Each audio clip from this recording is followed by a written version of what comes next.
couple of seconds and it's starting. Right, I'm going to start the blog. Oh, we're bang on time. Absolutely perfect. Good morning, Zompoc. Good morning, Zompoc, and welcome to our live event 2, part 2, the second part of our live event. We did one a few months ago. It was about The Walking Dead or something, wasn't it, Bex?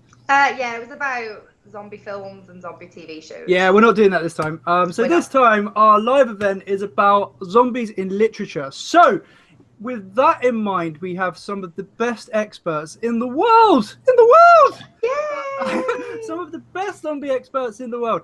So we have our special guest authors. And this week, we have Rhiannon Frater, who's been on the podcast before. Hello, Rhiannon. How are you? Hello. Hi. So Rhiannon is the author of As the World Dies and Last Bastion of the Living and many other of everybody's favourite books. Everybody's favourite zombie books are from you, so that's awesome. Thank you very much for coming on. It's great to be here. Oh, cool. We also have Christopher. How do we say your name? Artinian, yeah. Artinian. I got it right. Bang on. First time ever. Chris wrote, what is it? The Safe Haven books? Is it Safe Haven? That's right, yeah. Rise of the Rams and Realm of the Raiders. And they're awesome books. Like, everybody's talking about them at the moment. I just can't seem to open the internet without seeing your books, which is awesome. Thank you very much for coming on, Chris. An absolute pleasure. Thank you for having me, Mark. No problem at all. Next up is James. James is out there. He's doing, he's driving around. He's doing deliveries. I don't know what he's doing. Hello, James. How are you? James Wallace, by the way, author of Zombie Theorem. I'm good. Thanks for having me. Yeah. On. Oh, thank you very much for coming on. Then we have Stuart Keane, who has been on our podcast twice, more than any other human being, other than me and Bex. That's like one more time than a normal person. Hello, Stuart. How are you? Yeah, I'm good. Yourself? Yeah, good, thank you. Stuart wrote the zombie novel Outbreak, and then he's promised that in his second follow-up book, he's going to put me and Bex in it. So by that, by saying that, he gets to come on the podcast twice because that's dangerous, though, right? When a writer tells you they're going to put you in the book, that's a very dangerous proposition. Well, I mean, you're the expert. Why would that be dangerous to do? Because you're going to die a horrible death. That's great. That's exactly what we want. Yeah, I mean, to be fair, that is like our dream, to get killed in a horrible death in a zombie novel. We live for that shit. I actually told somebody one time I was going to do that, and they cried. So I never promised that anymore. they cried upset, not cried happy. Oh, they cried. They cried when in the book that you killed them, when they read the part they died. Oh yeah, they were very upset. Oh wow! So I never do that again. I've done it once, never again. Yeah, I think if you ever did decide to do it again, you should kill Bex in a horrible, gruesome way. That is, honestly, she would love that so much.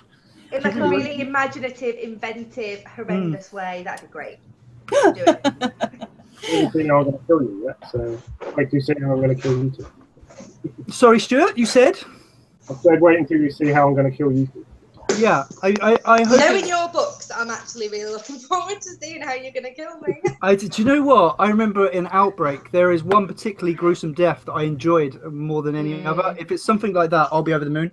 Do you know the one I'm talking about, Stuart? I think so, yeah. Yeah, okay. I don't want to ruin it for anybody. Hopefully everybody's read it.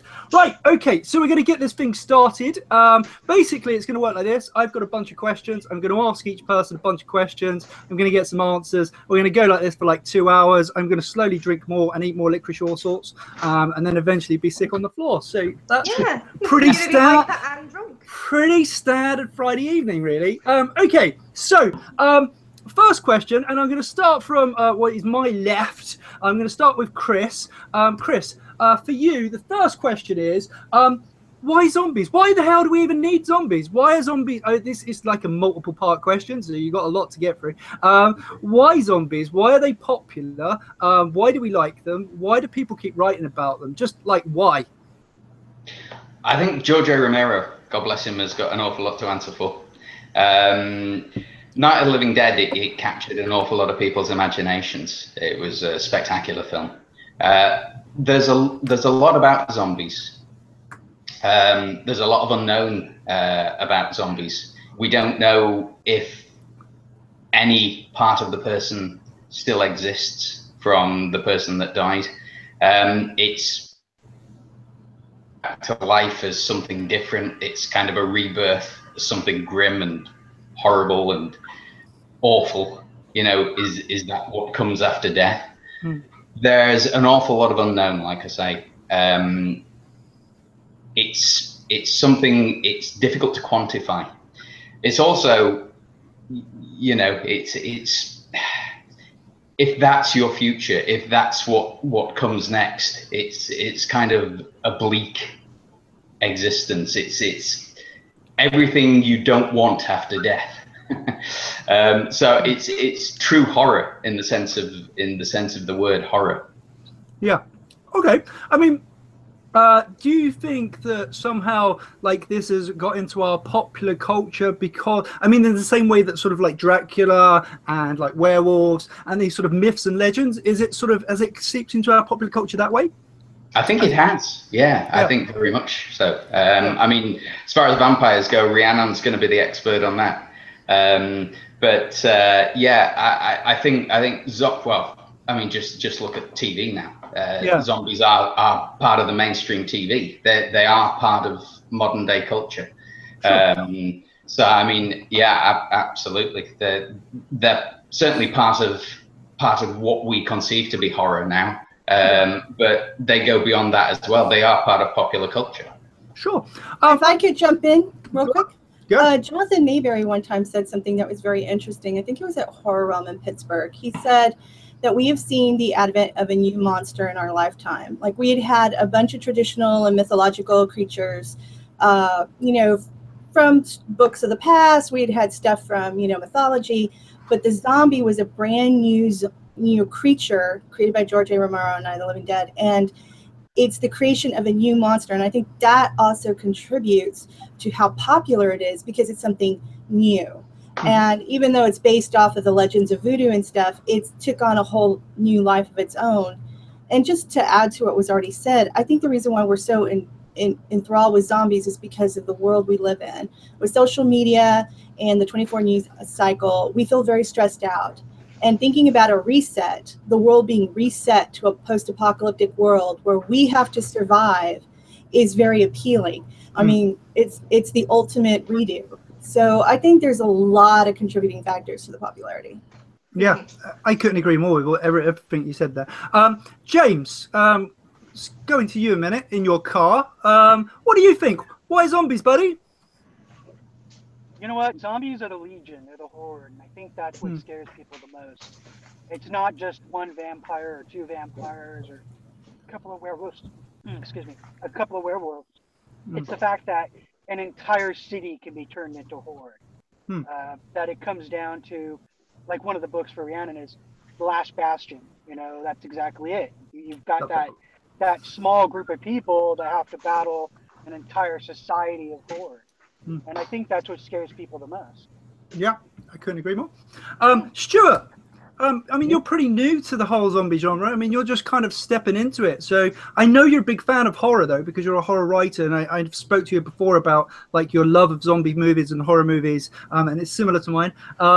So, I mean, how do you see it? Why did it appeal to you as when you was young? And why did the zombies appeal to you? I think it's already been touched on. I think a few people said it was, at the time it was something new, like an alternative to vampires, werewolves and stuff like that. But the thing that appealed to me about them so much is that they're practically unstoppable. No matter what happens, zombies are just going to keep going. They're never going to rest or take a break or stop chasing you. So even though initially they started out really slow, they're still going to catch up to you because obviously humans will weaken at some point, so the zombies have that advantage over them. And even though it is slow, it's tension. It builds up the tension. And for me, that was a very primal horror. And that's basically what hooked me on the first side watching zombie movies with George Romero's trilogy back in the 70s and 80s. So for me, it's a pure unstoppable force. And not many of those in horror, I don't think anyway. Because everything can be killed and zombies can be killed, but their numbers outweigh the humans, and that's where their advantage lies for me anyway. Yeah. Sure. Thank you, Stuart. Bex, I know that you have a personal story of why you got into zombie movies, so why don't you tell us about that? Oh, did you not say it on the podcast the other week? Have I got to say it I again? did, but you got to say again because people might not have realised. I read it out for you. This is your story. You did. Well, that's it because I couldn't speak the other week with my sore throat. So when I was a little girl, I say little, I was kind of 10, 11 years old. My mum used to go out on a Friday night and she used to leave me and my younger brother in with my stepdad, who at the time, because of being 11 years old and a pre-teenage girl, is never going to be the most unfractious relationship that you're going to have in your lifetime. So in an effort to kind of say draw me and my brother into him and kind of bond with us, he decided to show us the old Dawn of the Dead. So he sits down on a Friday night and put all these zombie films on. So of course they're like 18s and they're all blood and guts and people shooting and killing each other. But I felt so grown up and I felt so kind of trusted by my stepdad that I could kind of handle this grown up situation that he was showing me on the telly. And he's always buys a dime bar as well. So we sit down, watch Dawn of the Dead with a dime bar. And that's it. Me and my stepdad have now bonded over our love of zombies. But there's so much you can do with the genre as well. It's not just, slow shuffling zombies anymore like it was back in the past. There's just so much you can do with it. There's so many different takes and ideas and situations that zombies can come into force. So I think it'll just never get boring. There's always something new you can do with it. So you grew up with zombies, I did. The zombie movies, from the age of 10 or 11, wasn't it? Yeah. And that was kind of with your stepdad, and that's how you bonded as a parent. Exactly. That's cool. Exactly. That's really cool. I love that story. That's why I got you to say it. Thanks, Bex. Right. Okay. I'm going to skip back to James. Hello, James. We have another question for you. This question is, what actual genre are zombie novels? Because I was thinking about this, because they're technically, I mean, I guess they're horror, but they're technically also, they're like a dystopian horror, but they're also they also feel like a bit like a disaster, sometimes if like Stuart was saying, it's a slow moving horde. It's a bit like being in the Towering Inferno or something like that, a slow moving disaster. It's it's a thriller. So how would you describe the genre of a zombie novel? Oh God, I think zombies can be in any genre. I mean, we've had comedy movies, yes. Return of the Living Dead and Part 2 and 3 and however many more they made of that one. But you could pretty much do almost anything with a zombie. We could have horror, we can have the dystopian, we can move on to just about anything we want to. I mean, as far as our writing minds can interpret it. I mean, look at the disastrous Warm Bodies. Where the zombie came back from being a zombie to a human. I love that movie, by the way. I love that film too. Did you really love that movie? Oh, that movie. I love that movie. I loved it. It killed me. I love the book even more. My teenage daughter made me watch that movie with her, and I'm just sitting there just racking my head going, poor Romero must be crying right now. It's not for you, though. That movie was not for you. If that's not to your taste, it wasn't for you. It was for people like me and Bex. It was for people... Well, it's a Twilight kind of thing, right? It was Romeo and Juliet. It was the retelling of Romeo and Juliet all the way down to the balcony scene, and I thought it was charming because of that. It was something It's Romeo and Juliet. It's the Montagues and the Capulets. It's the classic Shakespearean tale. I mean, come on. R and Julie? Romeo and Juliet. Come on. I never even thought of that before, Rhiannon.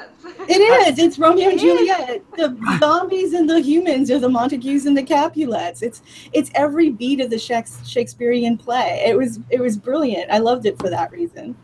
Right, which I think is proving my point, though, is that the zombie can be put into almost any genre. Including Shakespeare. Including Shakespeare. Well, Pride and Prejudice and all that. I was going to say, you've only got to look at that one.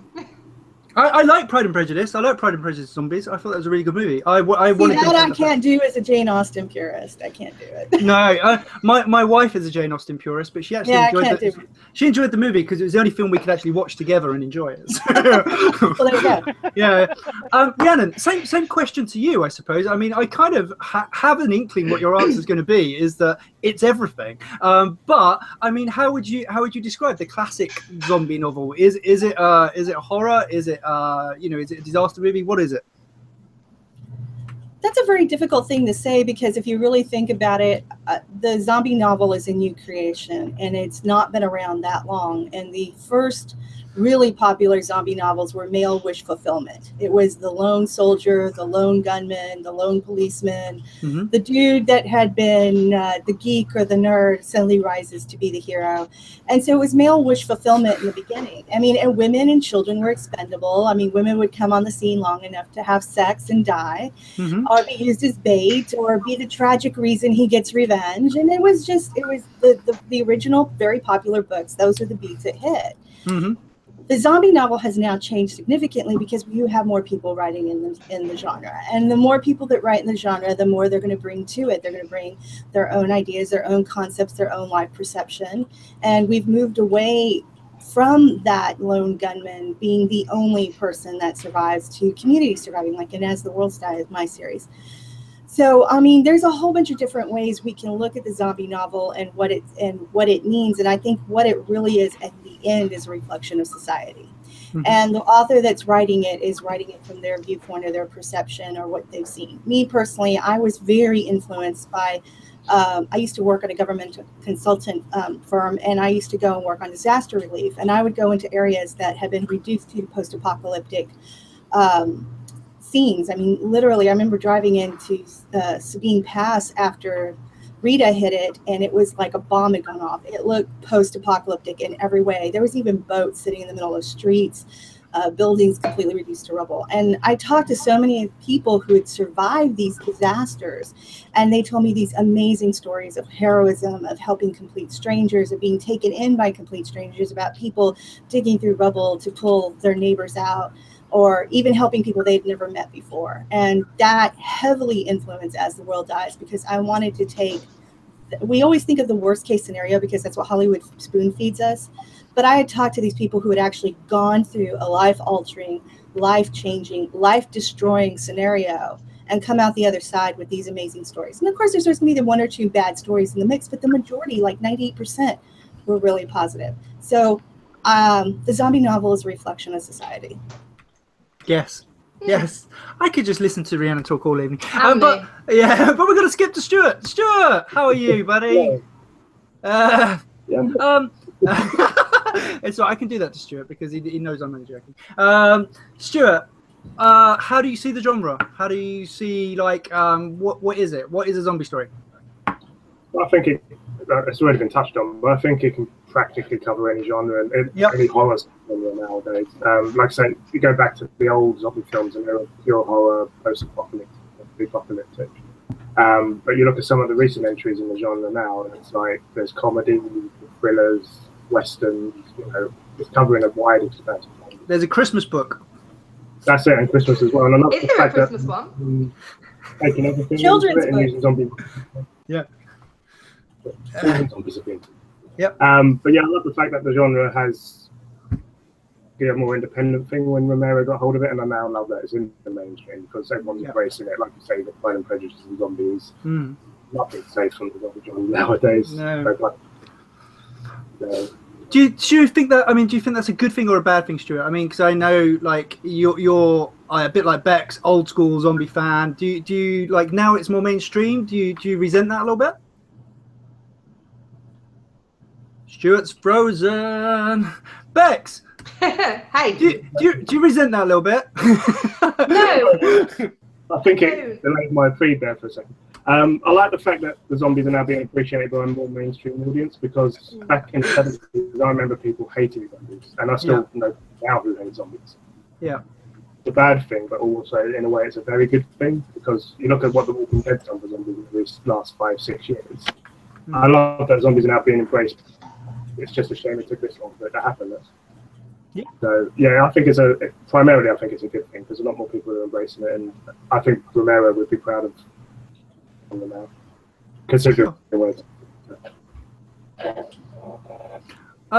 Right, I'm going to move on to Bex because we keep losing Stuart for a sec. I'm going to move on to Bex. Bex, that's all right, Stuart. Bex, how? I mean, I know how you feel about the genre. I know obviously what you think of all the different aspects of it. But I mean, it's become really, really popular, and people like us have always been on the edge of subculture, and now it kind of feels like we're like in the middle of it. Do you think that's a good thing or a bad thing? I quite enjoy it because there's, you know, when you're kind of part of a culture and you know a lot about it, and then someone comes along and goes, oh, you know, I quite like zombies too, and it's like, oh, have you seen this, this, and this? Have you read this, this, and this? And they're like, no. It's almost like a superiority complex. I'm not gonna lie. I know more about this genre than anybody. You're an uber nerd, yeah. I'm like an uber zombie nerd. So someone said to me the other day on my new placement at work, they said, are you a bit of a geek? And I said, yes, but only with certain things. So he started talking about superheroes, and I'm not really, I do like the mainstream ones, but I'm not really into superhero subculture. But then I started talking about zombies, and he just looked like a deer in headlights. So I quite like being a zombie geek. Oh, cool.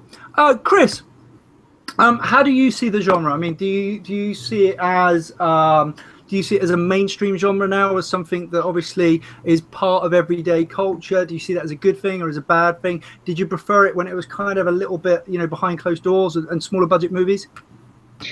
No, not at all. I mean, it is mainstream now. I came into Zompoc kind of through the back door. I was heavily into post-apocalyptic fiction.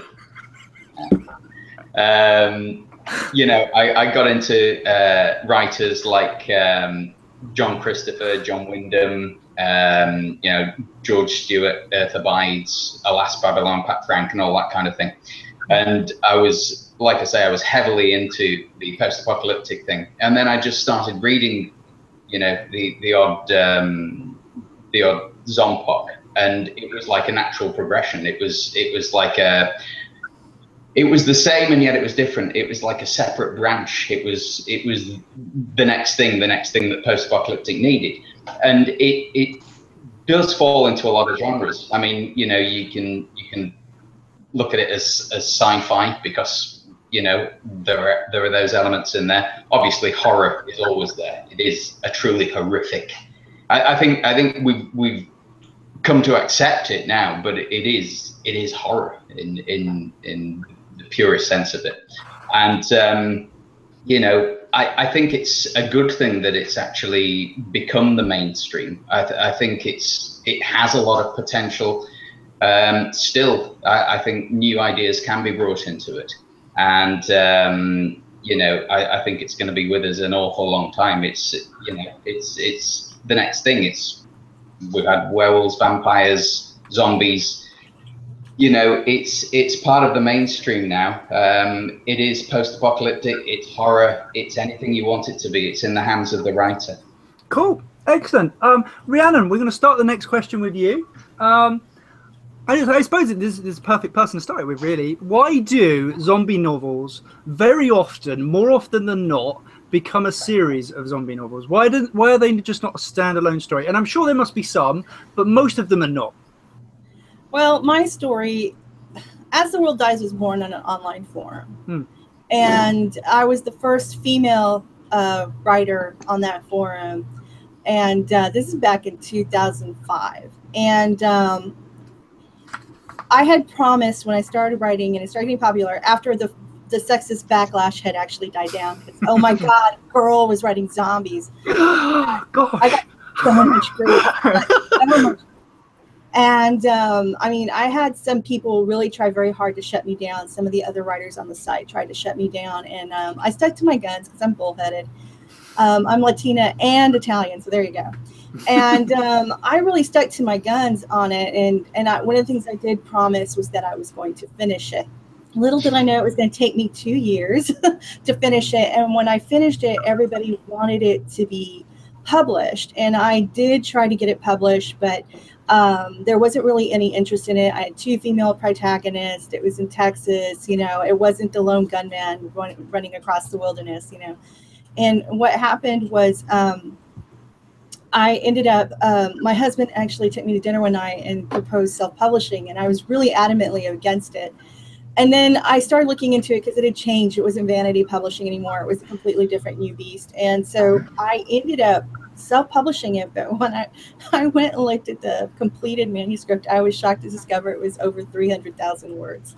And most books are about 100,000 and down. So I was like, okay, this is 3 books. Yeah. And I didn't realize that when I thought, oh, I'm going to publish it as a book, that book would have been, like that thick. Yeah. Game of Thrones epic. You could have killed somebody with it. You could have killed zombies with it. So we ended up doing it as 3 books. And by the time the 3rd book came out, I had acquired an agent, and then Tor picked it up. And of course, now it's in bookstores, and it's had foreign editions and all that kind of stuff. So it's a crazy story.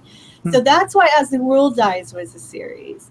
The reason why Bastion ended up being a series is because though I felt like in the first story, The Last Bastion of Living, Maria Martinez's story had come to an end, and I couldn't imagine going any further with that. I realized the Bastion was the story. The Bastion was the main character, the city, the last city of the living. And by looking at it that way, then I realized I could have a different protagonist in each book and write a different viewpoint or a different aspect of the city. So that's why that became a series. And Living Dead Boy became a series because I realized that series sell better than standalone books. And Living Dead Boy had kind of run it was always a hard sell. I had to change the cover and everything because adults stayed away from it. And I think with Stranger Things happening, people kind of remembered that you can write about kids and have horror elements. I mean, we have It coming out, and that's with kids, and it's horror. And I mean, I always tell people it's like The Lost Boys. It's like Goonies meets the zombies, And so what I did is I wrote the 2 sequels that were kind of in my head anyway, but I wrote the 2 sequels to kind of promote the first book, which I put for free. So you can read The Living Dead Boy for free, and then you can read the 2 sequels. And so that's why I think a lot of zombie books continue onward, is because writers become aware of the fact that series sell, but also fans are kind of rabid. I mean, I've been harassed for years to write another As the World Dies book. And the only way I can continue is by switching protagonist and self-publishing it myself, which I have a Patreon for. If you're interested, please support it so I can write it. Because it is very expensive to write that particular book, and it will not be published by Tor. It's going to be self-published. That's the only way I can continue. So a character from the Untold Tales, Emma, from the 3rd volume of the Untold Tales, is going to move center stage and become the main character. So I will write at least one more. It's called After Siege. But right now, because of financial issues and stuff, it's on hold until I can raise the funds for it. So there you go. Okay. Well, Cool. Let me say thank you, because I'm one of the ones that actually read most of your books. and let me just say, I actually was bugging you a lot, Rhiannon, to write another one in that series. So thank you for Amazing. You're stressing me out and out. Stop it. Well, the funny thing is like I kept saying I couldn't imagine going on because there's a major death, and I couldn't imagine going on with that character. My main issue was thinking that I was replacing that character, and what I realized what I needed to do was not think of it as replacing that character. What I needed to think of is that I was writing from a new perspective. And once I went that way, it was a lot. Then things opened up, and my muse was able to go, hey, we could do XYZ. And I went, okay, that sounds good. Let's do that. Okay. Moving on to Stuart for a moment. Stuart, you wrote Outbreak, which is a zombie novel, and you're writing more, I believe. Is it going to be a series? And why do you think zombie books, novels, tend to be a series? Yeah, it's actually going to be a trilogy. Obviously, the response to the first one was very positive. You guys loved it, and loads of people. I did. I really enjoyed it. Yeah, I waited for the reaction to it first. I had the sequel in mind, but obviously the response convinced me to it straight away. But I think with zombie novels, you're basically restricting what you can do with the characters, because I reckon the characters in the zombie apocalypse, they evolve. So you can always feature 1, 2, 3, 4, 5 books quite easily with the same set of characters, because you can show them how they started off, which is why I'm planning to do. You can show how they started off with the apocalypse and then how they evolve throughout and how they change as characters and stuff. And I think that is very appealing to a lot of readers, especially if they enjoy the characters. I mean, if you look at Walking Dead and Rick, for example, is a fine example of exactly what happens to a character embraced by the audience. So I think with zombie novels, that is basically the best part of it. You can keep going and going and going, and as long as you do it right, it's never get bored. Okay. Well, let's talk to one of them readers right now. Bex, you're a reader of zombie series. I am. You haven't wrote any, so No. yeah. What I'm are you not doing? so good at the writing. But you do read a lot of series. Why do you Yeah. read? I know you're one of these people. You're one of these people who bugs Rhiannon and people like Rhiannon and says, "Where's the next book? Where is it?" I know you do that. So why do you enjoy a series? Is it because you can get the first one for free? No. No, it does depend on the series, because I've read some series where I've struggled to get past the first book because the character development and the plot line's just a bit all over the place and I just can't get along with it. But then sometimes you'll get a book and you'll read the first book and the character development's spot on and makes you want to, almost like you invest in the character and you invest in the story, and it makes you want to carry on and read more. I kind of like the suspense of it. So you finish a book and it's like, oh my God, I have to read the next one. And I really enjoy that about series. If I get to the end of the book and I want to read the next one, I consider it a successful read. There you go. But also, you've got to think with zombie books, because they're so dystopian, with the dystopian element, is that you're looking at almost like a group of people, because human nature is to kind of be drawn to other people, not just to live on your own. A lot of people don't want to live on their own. So you've also then got a lot of different characters that you need to cram into books. It's hard to do it with one book. It'll become too busy and you can't follow the story effectively because there's just too much going on in one book. So it's all, spread it out a little bit, makes it easy to follow and a bit more interesting. Okay, all right. Well, that's good from a reader's perspective. Chris, obviously your books are a series, aren't they? How many are going to be in your series? Good question, Mark. I know. This is the first part of this is a trilogy, but I don't know if it's going to be a few sets of trilogies or if it's going to be a trilogy and then a series. A trilogy of trilogies, like Star Wars. I think there were lots of very valid points there. I like Stuart's point about character development progression. I mean, when somebody's thrust into a situation like the end of the world, you're going to see what they're made of, and you're hopefully not going to see the same character at the beginning as you are the end. They're going to be put into situations that they would never be put into in everyday life, and so I believe that a lot of the reason behind books being made into series is for the character development, because it's very difficult to show stages of character development in a single book when you're talking about the end of the world. Also, it's the apocalypse. You don't really want it to be over in 90,000 words. If mankind finishes so quickly, it's quite depressing. So the fact that we carry on, we keep fighting, I think that's something that's inherent in man. We do keep fighting, we do keep battling. We don't want to give up. We want to keep on going.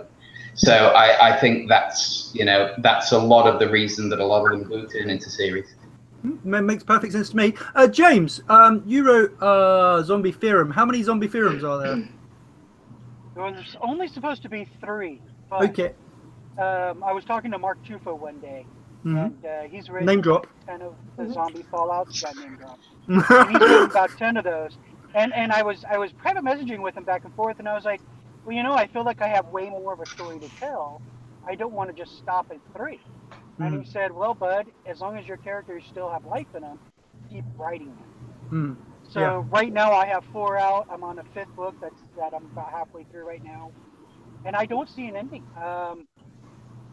Thing to the fans, they like to push, they like to ask for more, of that story. And I really enjoy writing it. And because the universe is so big in a zombie apocalypse that you pretty much have the world as your oyster. You can just keep writing stories and writing stories until the fan. I saw that, Rhiannon. you can keep writing. Well, at least in my universe, my book universe, I can keep writing and writing and writing until the fans don't want to read it anymore. Yeah.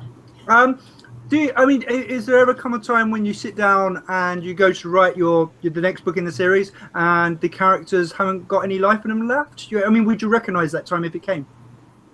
Well, it hasn't come yet. Yeah. I'm sure eventually it will. Yeah. But I've tried a new thing where I'm writing different series with the same character. Right. So I created a Dan's origin. Dan is my main character.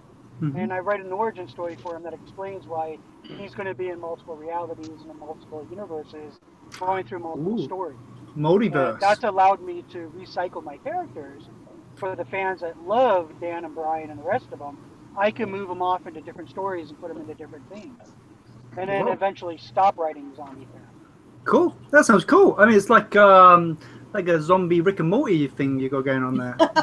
Pretty much. Yeah, right. There's nothing wrong with Rick and Morty. I can get down with that. Stuart, we have a new question. We're starting with you this time.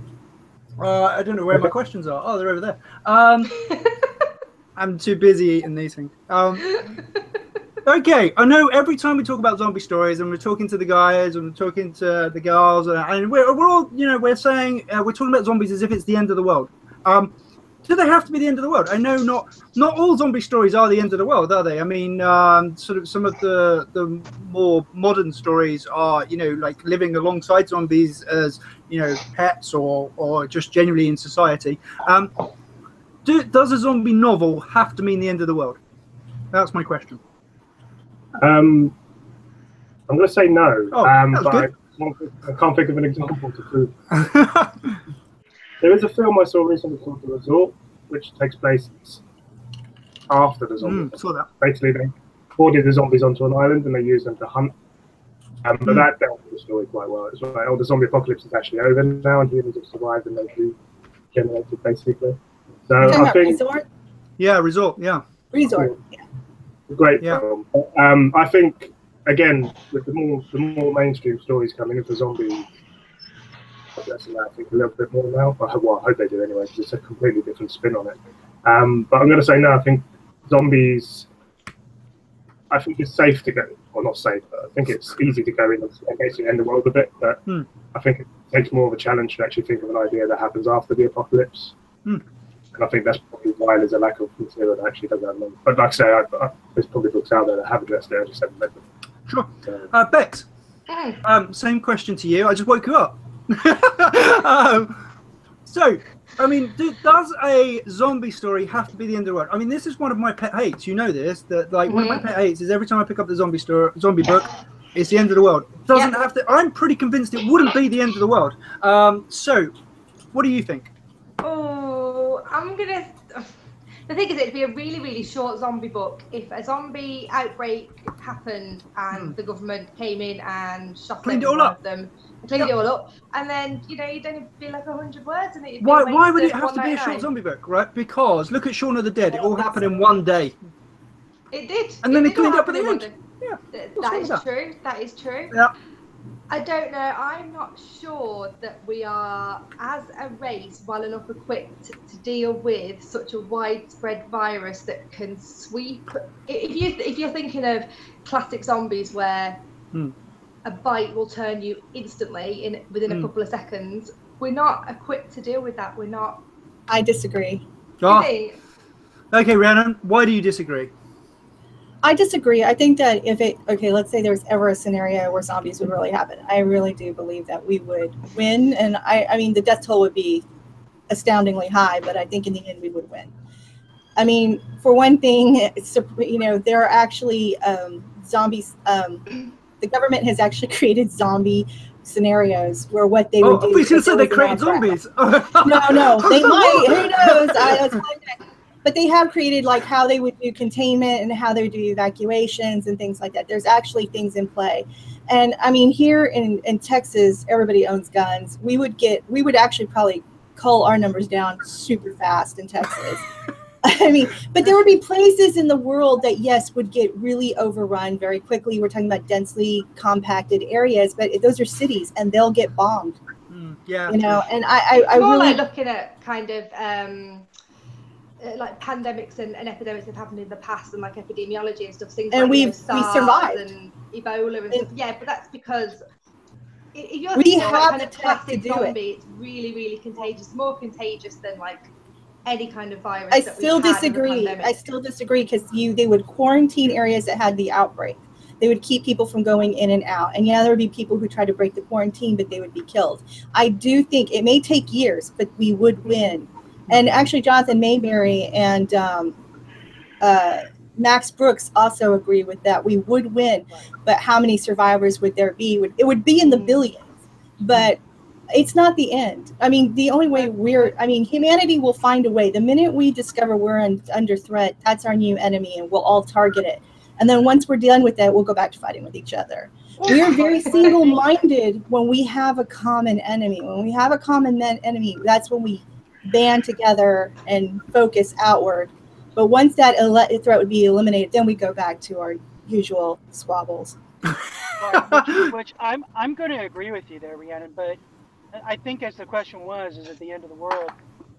Yeah, it is. It's the end of one world. It's in the beginning of a new one. Another world. Mm-hmm. Exactly. Agreed. So that's what as the world dies is the beginning of a new world. They're pioneers. Exactly. So we no longer have a world of economics and internet and stuff like that. Now we have a much smaller, pared down world, kind of like at the end of when the Ebola or the bubonic plague, and the Dark Ages. World. Yeah, the Black Plague. I mean, so much of the world was destroyed. I mean, we lost technology, we lost literature, we lost science, we lost so much during that time. Yet we survived and we moved on. And I mean, when you read about the Black Plague, it's amazing that anybody survived. I mean, well, in Europe, but there were other parts of the world where it wasn't touched. So, I mean, humanity will find a way. Once we have a common enemy, we find a way. And again, when it's done, we'll go back to squabbling. Well, that's the human race for you, but yeah. Mm-hmm. Chris, what's your take on all that? I think a lot of it depends on the writer. The writer creates their own world. In mine, it is the end of mankind. We're reduced to small little pockets of existence, battling for survival.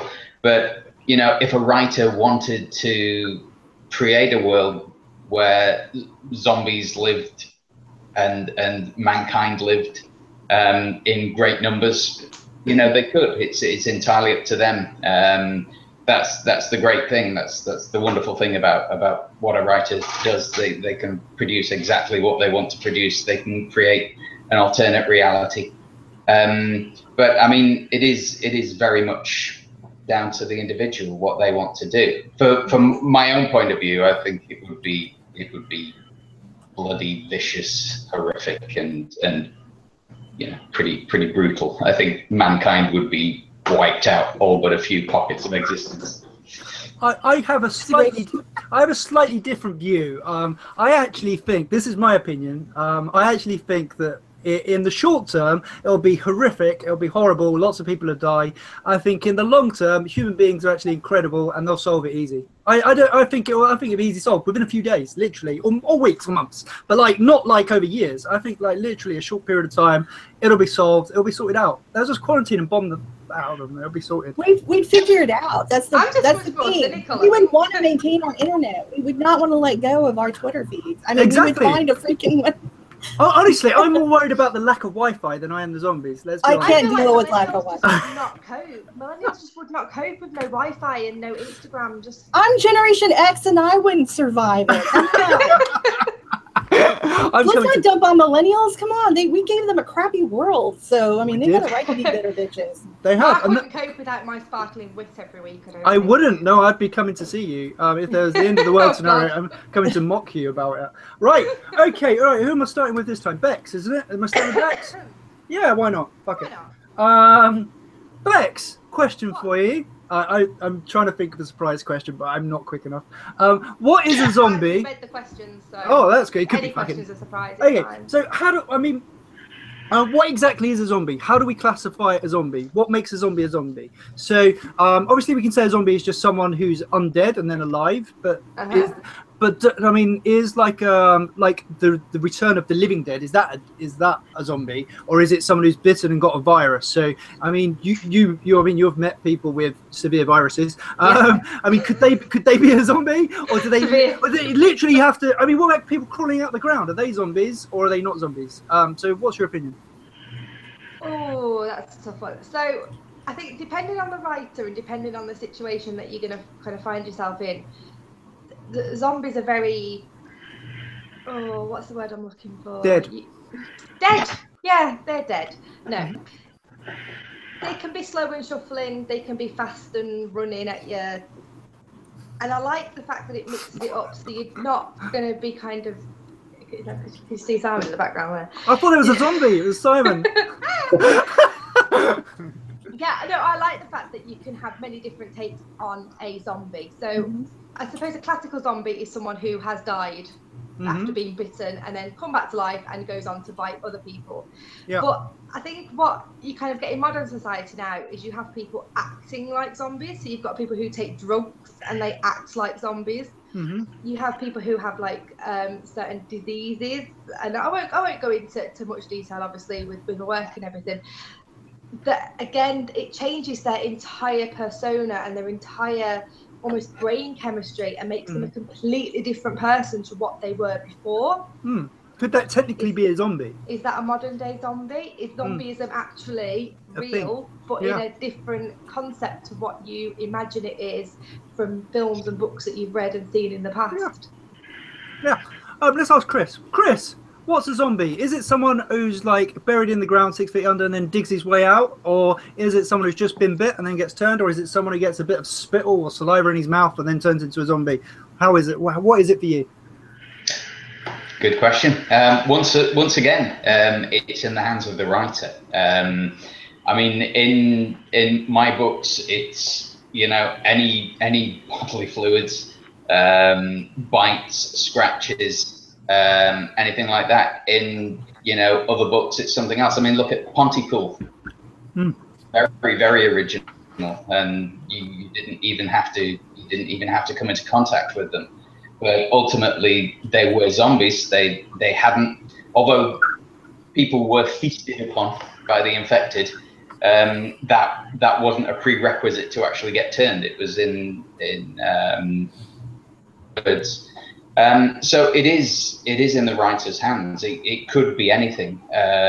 Like I say, I go for the more traditional thing with the bites and scratches and blood and spit and that kind of thing, but it can literally be anything, and ultimately it's somebody turning into something else, whether from dead to alive or normal to some bloodthirsty, horrific, vile creature. It's in the hands of the creator. Okay, well, that's fair enough. James, what's a zombie? Is it? I mean, I know I keep going on about it, but I mean, to me, there's a stark difference between someone who's been dead and they're a skeleton in the ground for 20 years, and then they crawl out of the ground. That's a zombie. Obviously the one who's just recently turned and become a zombie. Which type of zombie do you prefer? Which one is a zombie? Which one becomes a zombie? Well, zombieism pretty much is what? Lack of humanity, lack of your surroundings, which could be just about anything, right? But we can look at it in the supernatural sense in most of our books, where, you know, the zombie is done because of a chemical or a virus that goes through. You have this soulless, body that walks around and takes bites out of people and transmits their virus to them. But I think really a zombie is just in the eye of the beholder, the person that's actually reading the story or looking at the actual person and saying, well, that's a zombie. You look at these teenagers walking around with their cell phones in their face, no matter what they're doing and when they're walking, and to me, that's a zombie. Yeah. They're not paying attention. They're not aware of their surroundings. They're not aware of humanity. I disagree. They're actually connected with humanity because that's why they're on their cell phone. They might be a hive mind. It's just a different way of connecting. It's a different way. Which is the same as a horde. It's a hive. They might be buying your book. Millennials are so dumped on. I feel so bad. I defend them like crazy because they're, I mean, I've seen my nieces and my nephews using their iPads to talk to their best friends and stuff. I mean, I never had that. I stuck on the phone. They can stand there and look at their friend like we're doing right now and have conversations. Yeah, I kind of get that, Rhiannon. Yeah, I understand that. I put myself in that same, area as the millennials, though. I walk around with my cell phone all the time. But you see, you admit it. I've got my smartwatch. I've got my headset. See? I've got my phone. Yeah. I've got all my, fans asking me questions and talking to me. And I'm responding to them immediately. So you are right. I mean, this is an important piece of technology. James, you're such a we can use to hipster. open up the world. But I think at a certain point, though, you start to lose the humanity by using this thing. I disagree with that totally. And that is, no, I mean. No, I do. If I disagree. If you lose the ability to sit down next to somebody and put everything away and just have a one-on-one conversation and get to know that person. I hate to tell you this, but they may not put it away because they don't like you. Teenagers don't like adults. Your kid is going to ignore you because they don't like their parents. God, remember your kid hidden in your bedroom? I just think that two people should be talking together. We are right now. The phone is great, the internet's great, but we all grew up without it, and I think it's better now. Better now. I have to say, I am much better at talking to people over the internet than I am in real life. I'm very socially anxious, and meeting people in real life is actually horrifically stressful. And talking to people on the internet is just so much easier. So much easier. Yeah. But I do get the point where it... Because you're in a safe zone. I struggle to talk to people face to face. So yeah, I get that you kind of lose in that. I'll tell you a little story about my kids. My daughter, she's 11 years old, and she's a bit of a nerd, a bit of a geek like me. She loves reading books, but she doesn't like popular music. She doesn't like all the things that the other kids at school like. And for that, she gets picked on a little bit. And I've told Bex about this before, haven't I?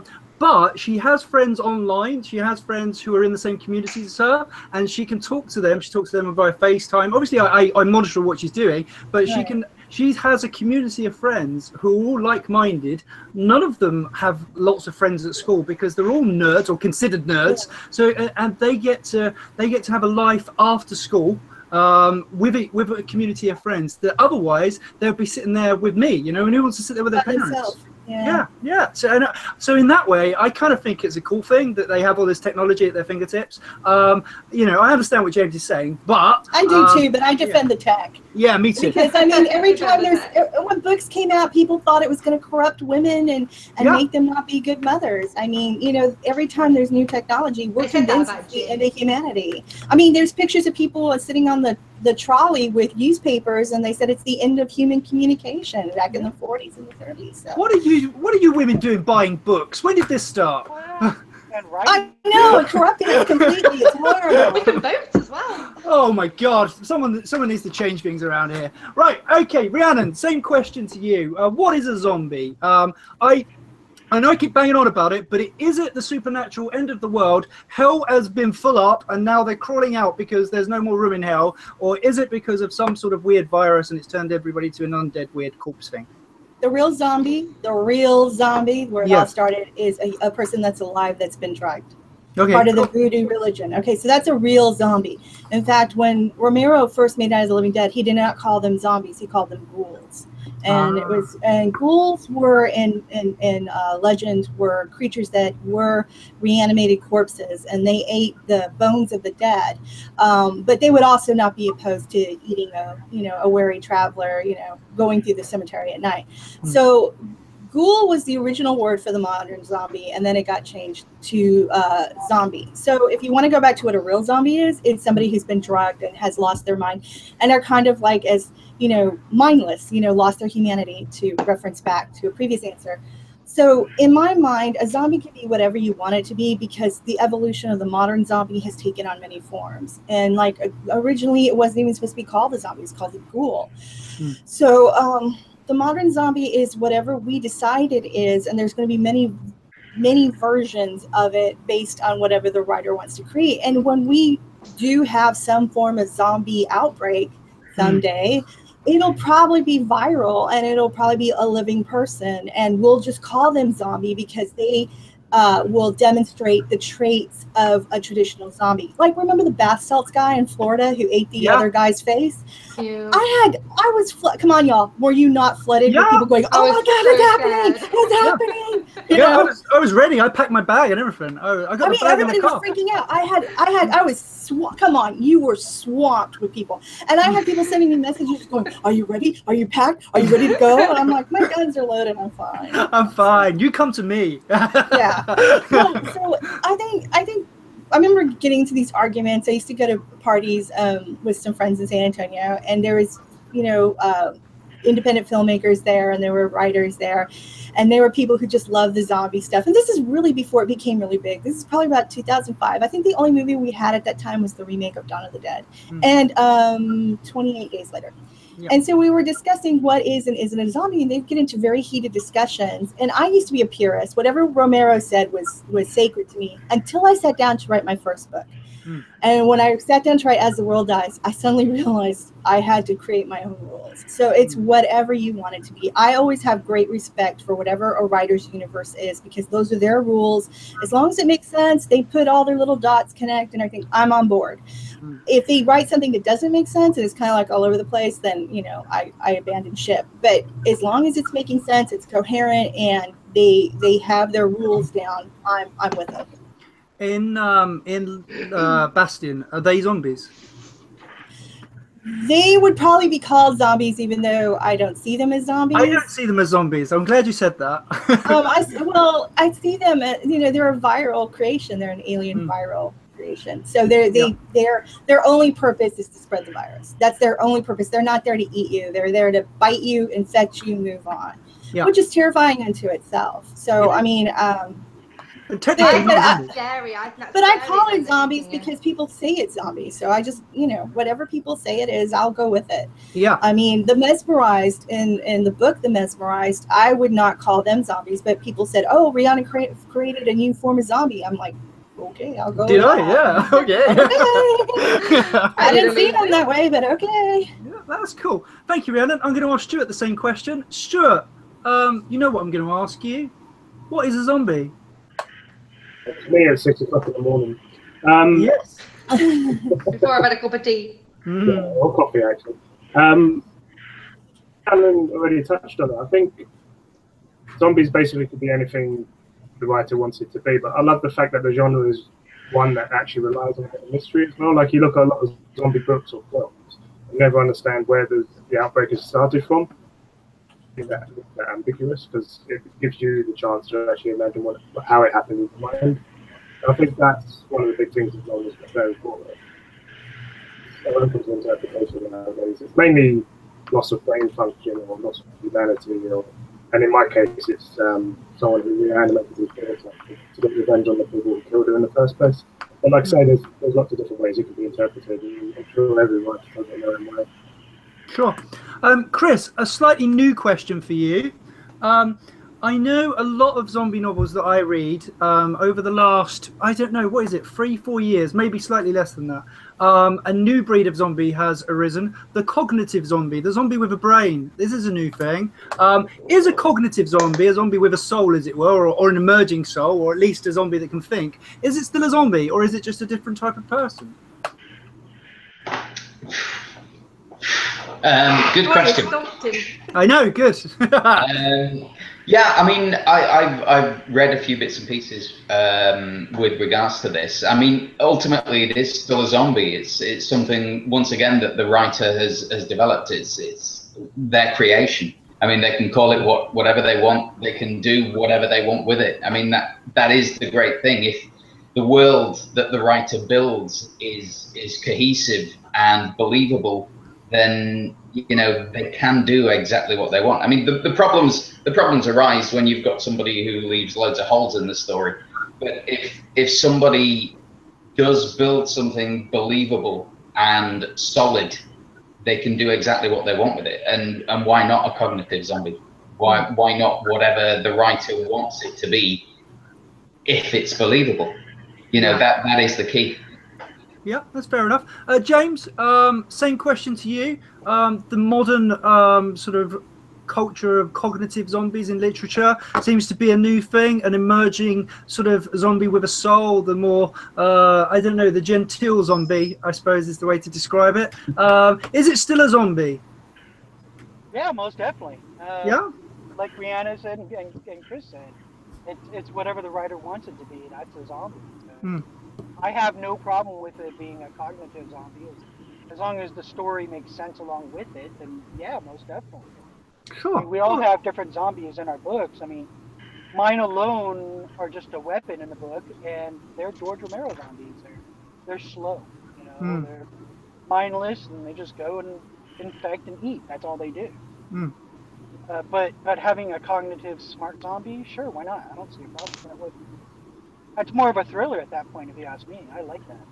Yeah, I get that. Rhiannon, cognitive zombies. Are we friends with the zombies now? Is this what's happening? Or who is it? I can't think of her name. Is it Jamie who wrote Bob the Zombie? I love Bob the Zombie. He's a nice guy. Like the friendly zombies. Are they still zombies? You know that they're not new, right? Though. Yeah, I do. Day of the Dead. Come on. Romero created the first cognitive zombie. Yes. And Bub seemed like a pretty cool dude. I wouldn't eat me though. I don't care. I don't care if they're cognitive or not. I watch iZombie. I love the show. I love seeing Liv's trials and tribulations with struggling with the fact that she has to eat brains or she's going to go rabid. I love the fact that whenever she eats a brain, she picks up traits. I love it. It's a well-formed world. It's a fun world.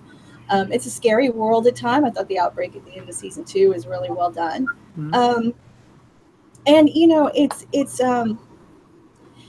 really up to the writer of whatever, the movie, the show, the book, to make it make sense. And if they can make it make sense, I'm fine with it. I did write Cognitive Zombies in Zombie Tales from Dead Worlds. It's a collection of short stories.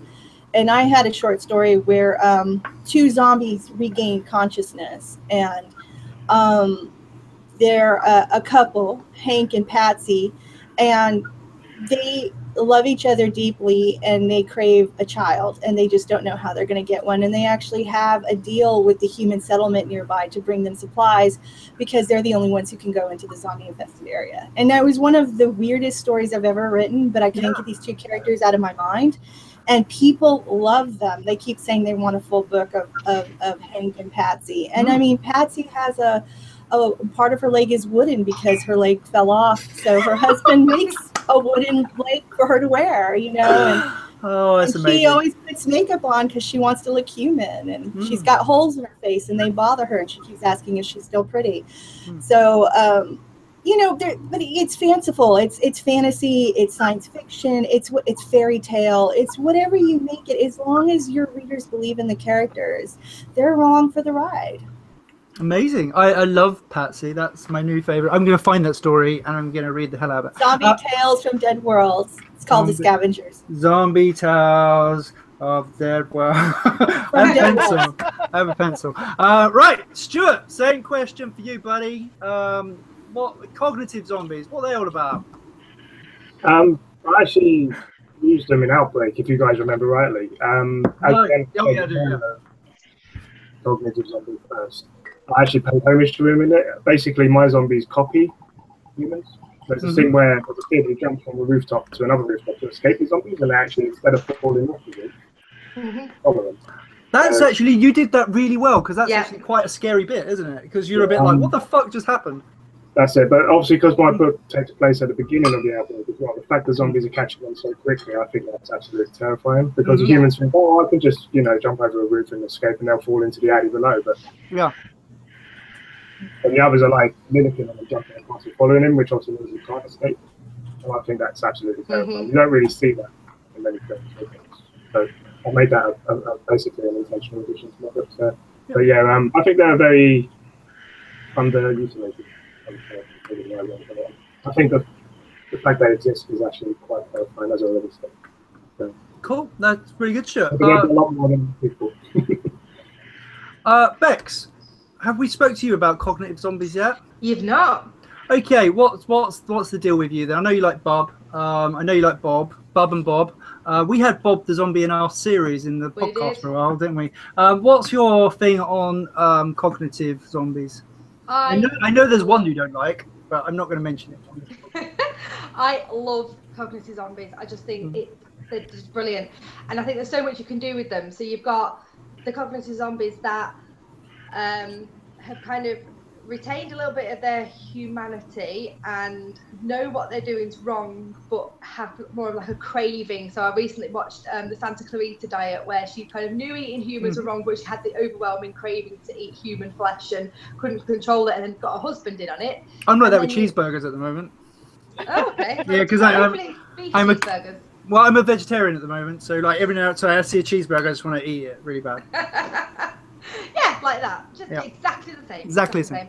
But then you've also got the cognitive zombies that obviously have lost all of their humanity, have lost the portion of their brain that shows any empathy or sympathy or anything, and just want kind of world domination, and they just want to be feeling all powerful and killing people. There's just so much you can do with a cognitive zombie. Yeah, there's just so much you can do. So you like it for a zombie novel? You like to see a cognitive zombie?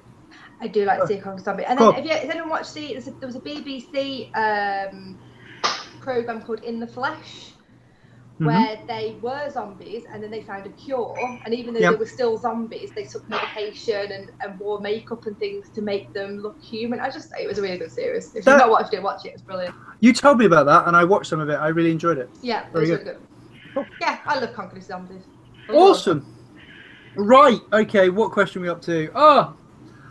We're starting with James this time, aren't we? James. Hello, James. How are you doing?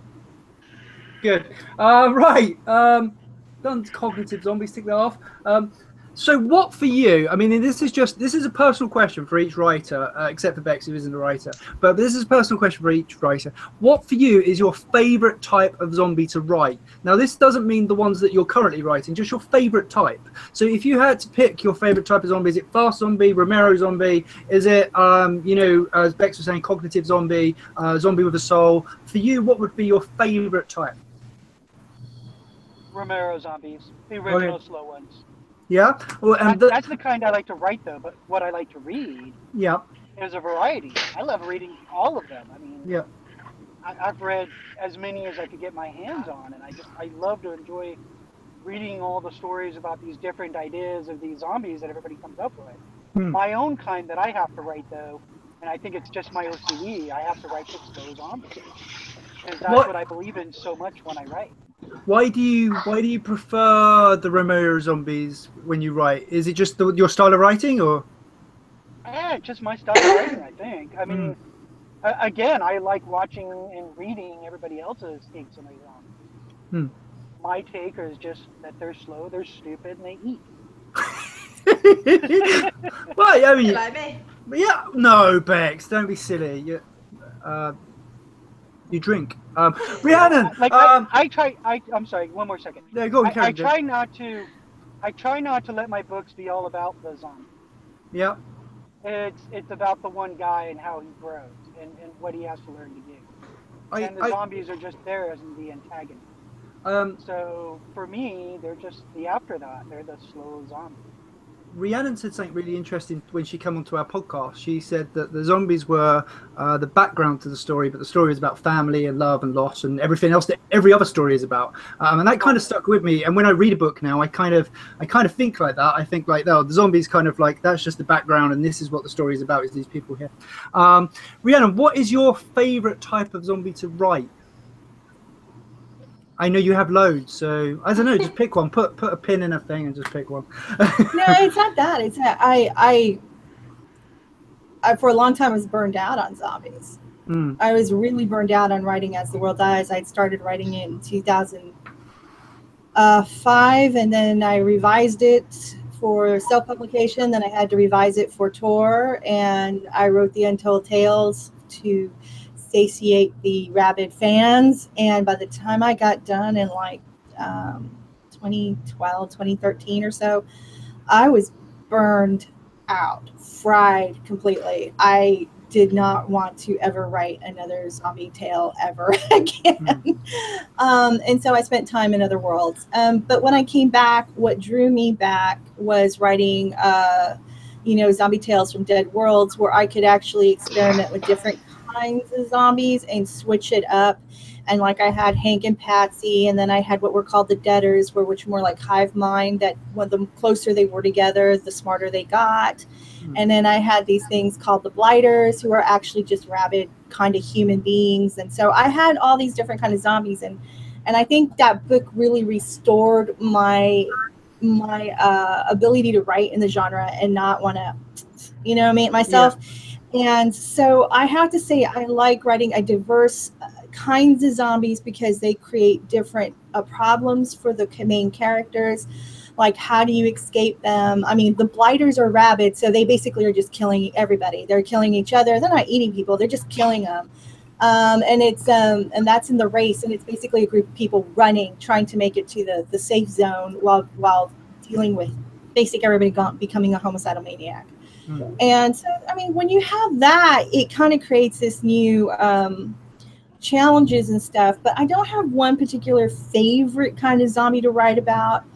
Because they all pose their own problems, their challenges, and their, world building. Like right now I'm writing In the Shadow of the Dying World for my patrons, and it's, you only have to pay $1 a month to read it, and it has necromancers in it, and they control the zombies, and but the zombies are everywhere, and you can put them down multiple times and they'll always come back. So that's a whole new challenge. I mean, how do you deal with the dead always coming back? So it's kind of fun because the necromancers are accused of starting it to begin with, and that they're keeping power by.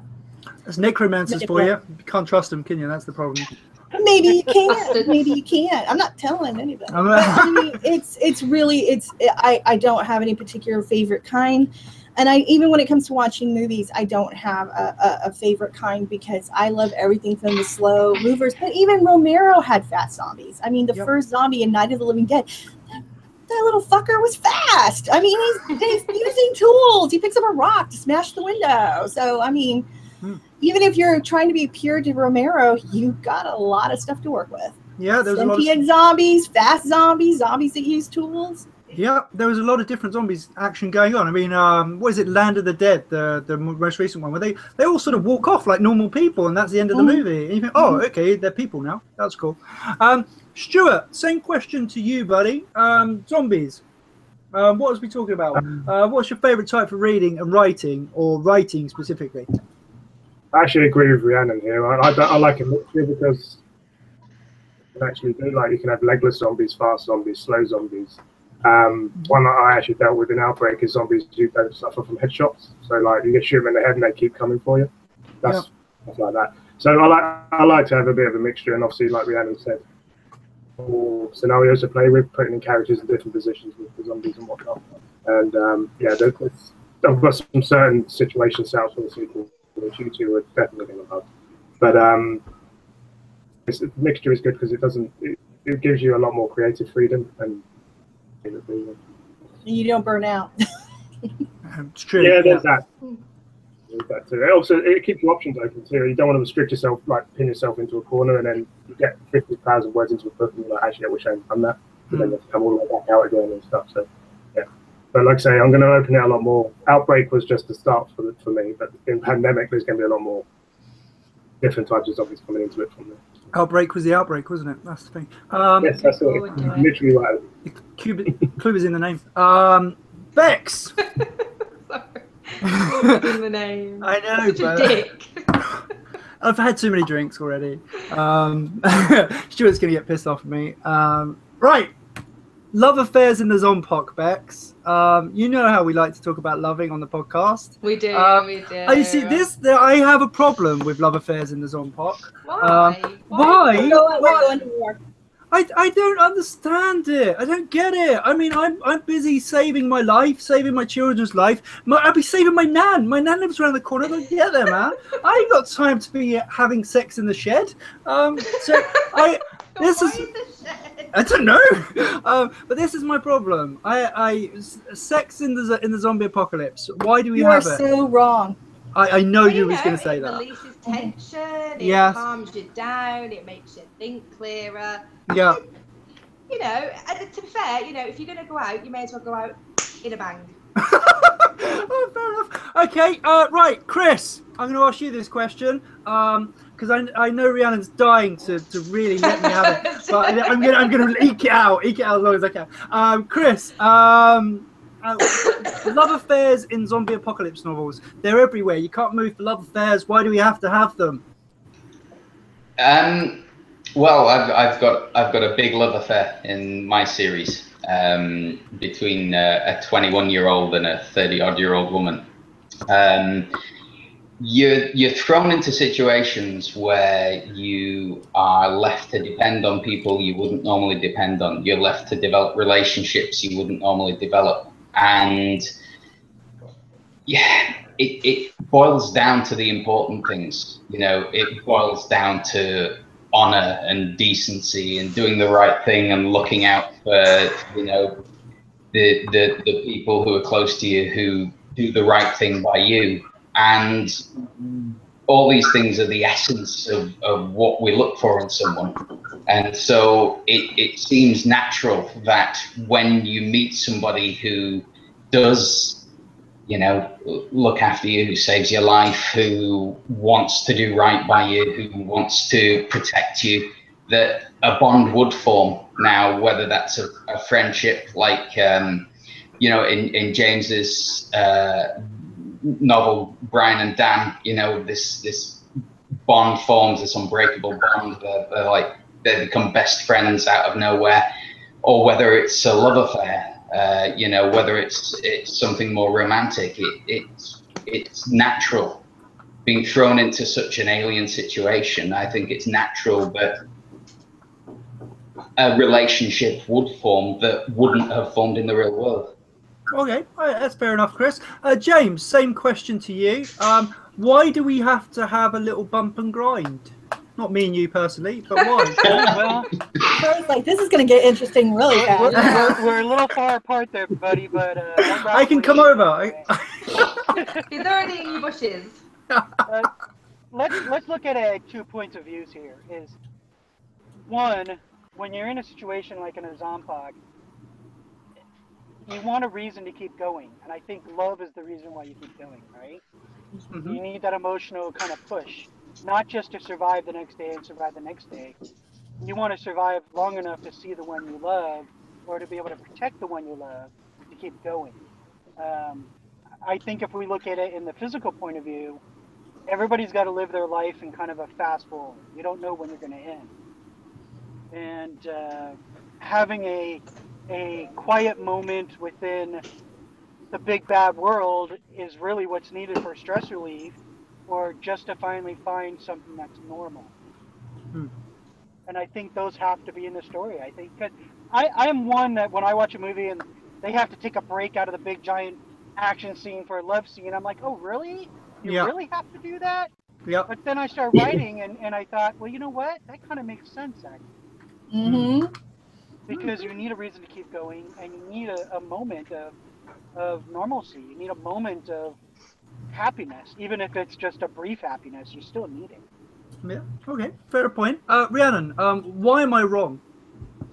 I don't know why you're so wrong. Maybe because you choose to be. Yep, that's it. You need. What I do is whenever As the World Dies, or when I write any book, I look at history as a template, because history tells us how humans react in bad situations.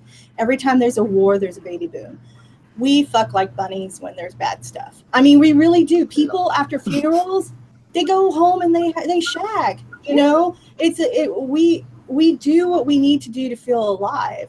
And I mean, there are so many babies that are conceived after funerals. There are babies that are conceived during war. I mean, you know, the minute a guy gets to go home and be with his wife, or a wife gets to go home to be with her husband, or whatever the situation, wife going home to wife, husband going home to husband, they're going to have sex. Mm-hmm. And the reason why is an affirmation of the fact that you are still alive, you are still breathing, you still feel something. And also there's the pleasure quotient.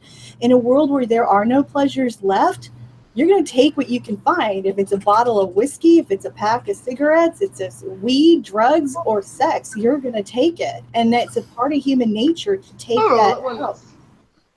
And I mean, and the other thing you have to take in the human emotion, the human quotient. If you are with someone and you know that the zombies are banging at the door and that you're going to have to run for it in the next few hours, you're going to take those hot, sweaty minutes. You're going to do it because it may be the last time you ever get to hold your lover. And love is a great motivator for survival. If you don't have love and you don't, I mean, that was one of the things that we've been force-fed, this idea of the stoic man, the lone gunman who needs no love, needs no affection, needs no one, who just hands out the law the way he wants to hand it out. And we've been told that this is reality when it's not. That lone gunman's going to look for someone to be with. We survive in packs. We are pack animals. We survive in community. And we survive by banging the hell out of each other during bad times. You just look at history. Yeah, I do agree with everything you've just said, obviously, because you knew I was baiting you for that. I know, but you chose to be wrong, which I told you. I do agree with everything. The only thing I find with some, not just novels, but sometimes movies as well, is that they'll pick the stranger over, say, saving their nan or saving their mum and dad. That's unrealistic. That's unrealistic. That's unrealistic. I think that okay, if you're faced with a scenario going and saving your kid from like grade school or saving a complete stranger, you may be stuck in a quandary, but you're going to run for your kid. I mean, that's human nature. But if you don't have connections, you don't know where anybody else is, you may take that moment to stop and help that stranger. It's about the situation that you're in. It's kind of like a car accident. If you see a car accident happen in front of you, chances are you're going to get out of your car, you're going to go try and see if you can have assistance. Now, if there's a car accident and one of the cars has your family members in it, you're going to go to that car first. You have to look at things as human nature, and you have to just look at things realistically. This is up to the writer to present things in a realistic manner. Even connections, you can't, I mean, I've read books where it's kind of like two characters are madly in love and boinking like, bunnies in the second chapter, which makes no sense. But if it's a situation of where one character walks up to the other and goes, we might die tomorrow, let's go have sex, I can buy into that. Yeah, I understand exactly what you're saying. Okay. Stuart, same question to you. Sex in the Zompoc. Was there a love story in Outbreak? I don't remember. There was a scene of two... Stuart. That wasn't a love scene, I can tell you that. It was intentioned to start off as one, but it didn't finish. No. But yeah, again, I think Rhiannon's already touched on it. Like, not just with zombies, but in horror in general. I think it provides a bit of hope in a really bleak situation, and I think humans would naturally head towards that if they were given the option. Like, if they think the world's going to end and it's going to, they're going to be dead by tomorrow, they're going to get every shred of hope they can out of it, whether it's through sex. But I think that's basically how humans would act in that situation. Obviously, we never put it to the test. Yeah. But I think a lot of people would be looking for that in a situation like dire. Okay, Stuart, random question for you. If a zombie apocalypse was about to happen today, and you were stuck in the lift with a beautiful model, would you choose A, escaping from the lift and rescuing your family, or B, trying on with the beautiful model in the lift? Knowing me, funnily enough, I'd actually try option A. I'd probably try and escape and get the model. So would I. I'd be so nervous. That's an unlikely. That would not be what people would be thinking of. However, it's a matter of whether you can get out of the lift or not, isn't it? So yeah, if you're stuck in the lift forever, random variables. You may as well. Yeah, I'd eat it. Right. I do want to point out one thing, though. What way? Yeah. I do want to point out one thing. As a woman who has included romance in her novels, I get dinged hard and get called a Harlequin romance writer or a Boons and Mills writer because of it. Women writers who include romance or any kind of physical attachments or sex or anything in their books, we get criticized way more than our male counterparts. Yeah. So I am always happy when my male counterparts include it, because then I can point to them and go, they're doing it too. Okay. Yeah. I mean, that's sometimes the problem. If as a female you're writing a horror book and you include a sex scene, all of a sudden it becomes horror / erotica, doesn't it? Mm-hmm. Which is a weird thing, because if a guy does it, it's not. It's still a horror novel. So thank you guys for including it in your books. Yeah, more sex. Rhiannon Yeah, wants next. Like in the books, that is. Right, okay. Who are we asking questions to now? Where are we up to? Stuart, Bex? I can't remember. Who answered it first last time? Was it you, Bex? Yeah, it was. Yeah, I'm gonna start with Chris this time. Okay. Which overused, most convenient, most annoying zombie book trope is, or just generally the really annoying thing that pisses you off about zombie books that you see time and time again? Which ones really get on your nerves? I was really, really hoping I wasn't going to be the first one who was asked this. Oh, wait, in case the other guys have wrote a book like that. But this is going to be interesting, right? Everybody watch.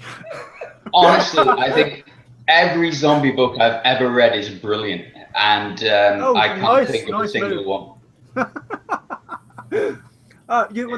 No, I honestly, it's all dependent on the story, and it's all dependent on the writer. If they want to include something in their book, if it's something that's pertinent, if it's something that fits in with the plot, I honestly don't have a problem with it. I mean, certainly in any genre, some devices might be overused, but if it's done well, it has a place. I mean, like I say, if a book's written well, it doesn't matter that maybe there's a little bit of repetition with previous books or previous themes. If it fits in, it fits in. So I'm not going to say, such and such doesn't work well, and because it might not work well in one book, but another writer might pick it up and run with it and do something slightly different with it, and it might work perfectly. So I wouldn't want to say, yeah, that doesn't work.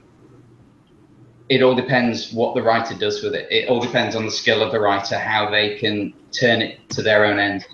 That makes sense. James, same question to you. What is the most annoying trope of all time in your zombie novels that you read? And I know you've read loads because you've said so. So which one really gets on your nerves? When you open the page, you go, oh, not that again. Is there one of those? Really, there's nothing. I mean, I read the writer because of the story they're spitting out, and if they're slightly different than the person before, or they're doing something the same as somebody else has, doesn't really bug me at all. I just enjoy reading what the writer is putting out, what their story is they want to tell me. Yeah. So there's really nothing there that I open the first page and go, ugh, not this again. Oh, it's just me. I'm the only one who does this, obviously. I think it's just you. I've got answers. I've got answers too. Oh, cool. Right. Let's. Sorry, James. I'm going to skip along to Rhiannon. And Rhiannon, what is the most overused trope of all time in zombie novels? I have two. Oh, cool. Rape. Insta rape. It's like 10 hours into the zombie apocalypse, and everybody's raping everybody. Women can't get through it without getting raped or nearly raped. Yeah. I struggled with this, and as the world dies, I actually do have an attempted rape. It is thwarted. The only reason I went through it is because the character is bisexual, and it's not uncommon for bisexual women to be sexually accosted. So that's the only reason I included it. But there's a lot of books where you're reading it, and it's like 10 hours into this apocalypse, and it's like your neighbor's trying to rape your wife. I don't get that. The military being evil. Yeah.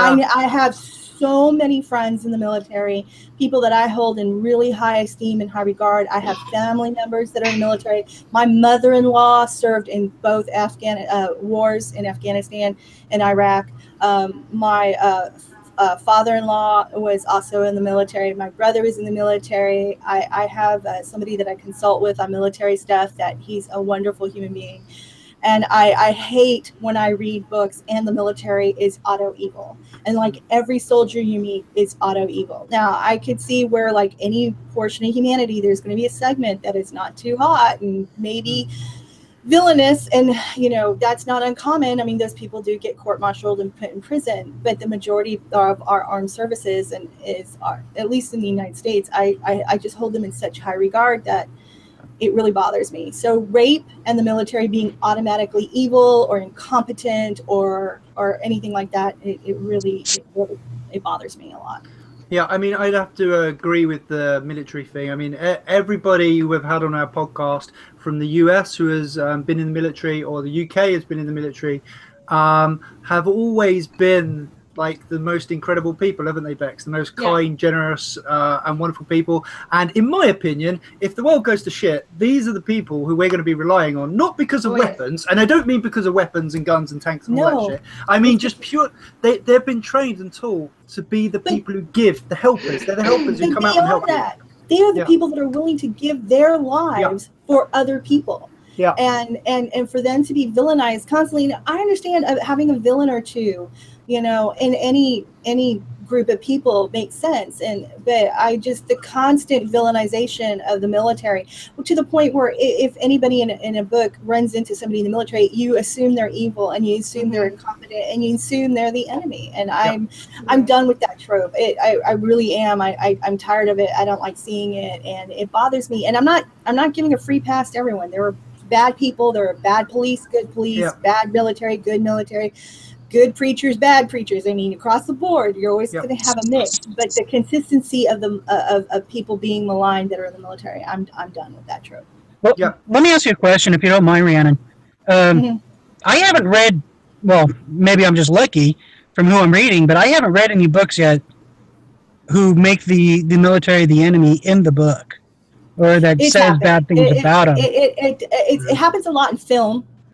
I think that's more of the Hollywood formula thing, though. Well, if you look at the Hollywood formula thing, the first thing they want to do is villainize the military. They want you to hate them, or they want you to hate something. I've read books. In fact, I don't read a lot of zombie books because I got burned out on the trope. But there's so many zombie books now. Like when I used to read in the genre a lot, there weren't that many. Now there's so many that I'm sure that. But that is one trope. I just want it to go away. I don't want to see it. I don't want to see it. I don't want to read it. Yeah. Right, in any genre, and I get that, and I'll agree with you at that point. I haven't read that yet. Well, you're lucky because there were several books. I am. I totally am. I think. In fact, when I wrote "As the World Dies" online, the minute the military showed up, people were like, "Oh, here it goes! It's going down. The military's going to come in and kill everybody, and they're going to take over." And that was the assumption. Yeah, it was much more. I'm glad that the books. It sounds like, because I stopped reading in the genre because I don't read in the genre in which I read. So I don't read vampire books. I don't read zombie books. But I'm glad to hear that that's going away, because when I was reading in the genre, it was way overplayed, and I see it a lot in film. Yeah, I think when in film, I'll agree with you. Yeah, I think when you did As the World Dies, and when you did it online, you was sort of it was a long time. It was like a long time ago in terms of like the zombie books have come out, and obviously. You were getting instant feedback, weren't you? So it was like as you were writing it, people were saying to you, "Oh, you're a woman, you shouldn't be doing this," and obviously, and you were getting this instant feedback. So you actually, like a lot of writers, you have to write a whole book, you have to get it out there, it has to be out there a couple of years, and then you get people complaining. You was getting it literally instantly. I was, and in fact, people wanted my characters to get raped. I mean, oh my God! Oh, here's where the men put the women in their place, kind of thing. It was really, and the fact that I had LGBT characters and I had female characters. I had an IDF female sniper. All these things were controversial and pushed back on in a very dramatic way, and I just kind of stuck to my guns. And you know what it is, Rhiannon? You're cool now. You're like a time traveler.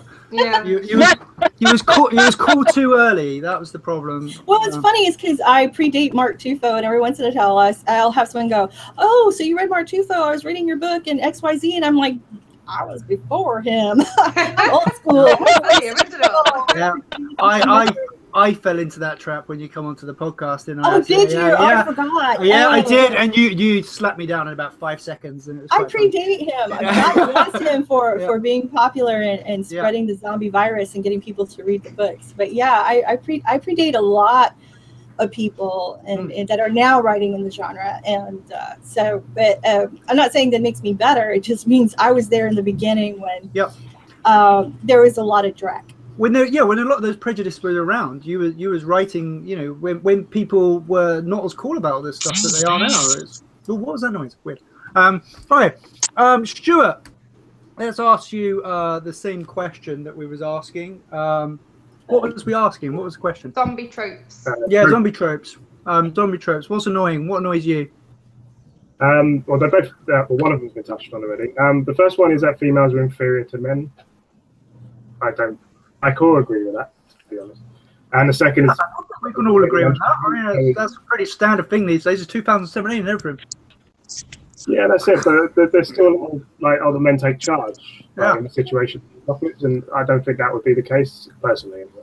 But the other thing that bothers me is, like you already mentioned, the military being incompetent. Like I say, they're trained to take down humans who are trained to take them down, and they can't take out a load of shuffling zombies. Yeah. They're trained to take snipers out for 2,000 kilometers or whatever it is nowadays, and can take a couple of zombies out, or two, you know. But basically, the fact that the police and the military automatically go to shit when the zombies come along, that bit bothers me big time. Yeah. Which is why I put a female police officer as my main character in Outbreak. Yeah, I mean, I agree with that. I think people who are trained to help will always help, and I don't think that any of the situations. I mean, I'm even talking about. I'm not just talking about policemen and like the army. I think like like school teachers, like traffic wardens. Honestly, if they wear a uniform and they're in a position of authority, they're used to helping. That is what paramedics. Yeah, firemen. All these guys, they would help, not because they want to, not because they're feeling particularly brave. It's just they feel it's their job. That's just what they do. Yeah. Like Bex, I don't think that would change properly. But if anything else, step up their game to actually help people. Yeah, Bex would put a nurse's uniform on and go out there, wouldn't you, Bex? Yeah. Yeah, not that one. not that uniform. So Bex, zombie tropes that are overused. What You've had too much sugar, you. I have, and too much whiskey. Bourbon. I'm on the makers tonight. Are you on my makers? Yeah, I got a bottle sitting next to me. Oh my! Yeah, you're my boy. Yeah, it's gonna be a long night. So overused tropes. I've got two. Mm. Again, just my opinion. Some people may disagree. The first one is when the main character is like, say, 20-something years old. He works in a bank, and on the weekend he binge watches Netflix originals.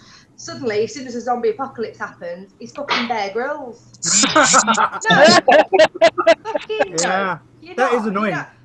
Suddenly you can get by with a Swiss Army knife, whittling wood and starting fires and scavenging food. No, you literally are completely inept.